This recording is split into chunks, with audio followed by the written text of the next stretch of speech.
Get huge savings on the #1 Ford F-Series, the #1 Ford Explorer, and top safety pick Fusion. That's how you become America's best-selling brand. Through July 5th, get 0% financing for up to 72 months and 1,000 trade assist. Plus, veterans, active military, first responders, and their families get $1,000 more in appreciation cash.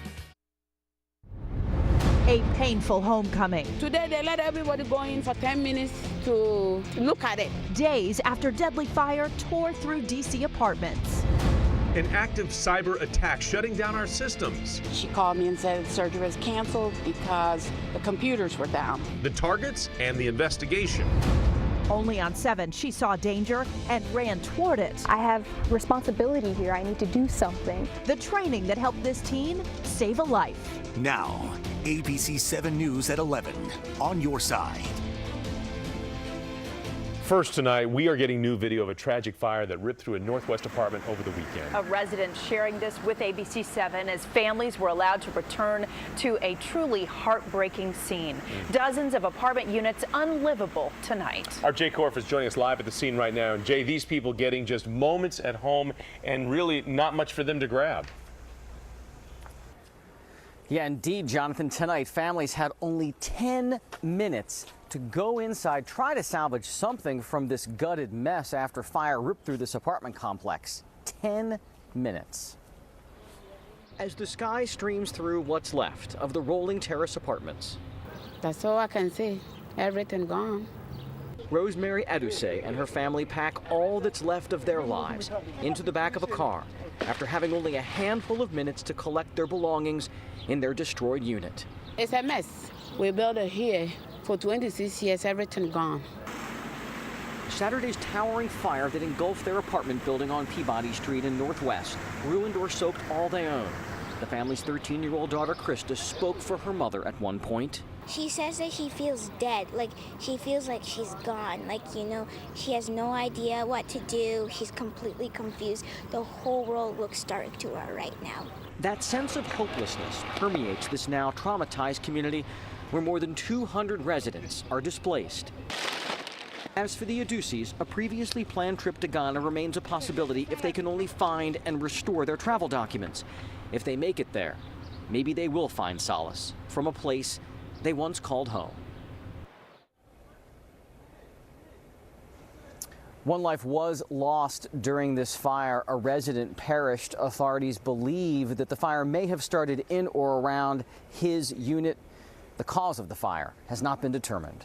Live in Northwest, Jay Korf, ABC 7 News. Man, tough day there, Jay. Thank you. Meanwhile, new developments tonight in a case that sent shockwaves through the local Muslim community. A teen beaten to death not far from her mosque. Now, initially, police were blaming road rage, but now there's new information about the suspect involved here, including possible gang ties and other crimes. Annalisa Gale live tonight with those details for us. Annalisa? Jonathan and Allison, these new details comes days after family and friends said goodbye to Nabra. As the investigation continues, so do those questions about the suspect's motive. He would be sitting there, he'd smoke a cigarette, and I gave him a couple here and there. This week, we're learning more about the suspect charged with murdering 17-year-old Nabra Hassanin. Sources have confirmed new details released to the Washington Post, which claims that Darwin Martinez Torres allegedly sexually and physically assaulted a different woman 1 week before attacking Nabra. We're told that woman reportedly told hospital staff that Torres is a member of the popular MS-13 gang. Neighbor Roger Provis remembers seeing Torres around this strolling apartment building with a woman and a child. I mean, he just had a look about him, an air about him, you know what I mean? Just like he could be in a gang. Sources say the woman did not press charges against Torres in connection to the domestic incident, but because a child was involved, the hospital alerted Loudoun County's Child Protective Services. Fairfax County Police have said that they believe that road rage was the motive in Nabra's murder. I think that's horrible. That's horrific.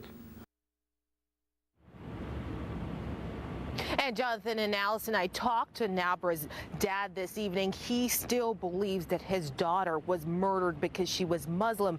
We also reached out to Fairfax County Police. They maintain that they have not found any evidence linking Torres to a hate crime or a gang. Live outside the Fairfax County Detention Center tonight, Annalisa Gale, ABC 7 News. Annalisa, thank you. And the video stunned the nation. Now it's being called a cover-up in Chicago. A grand jury has indicted 3 police officers on charges related to the 2014 shooting of Laquan McDonald. Dashcam video shows Officer Jason Van Dyke shooting McDonald 16 times as he was walking away from the officers. The other officers are accused of covering up facts surrounding the shooting. They will be arraigned next month. As for Officer Van Dyke, he's pleaded not guilty to first-degree murder.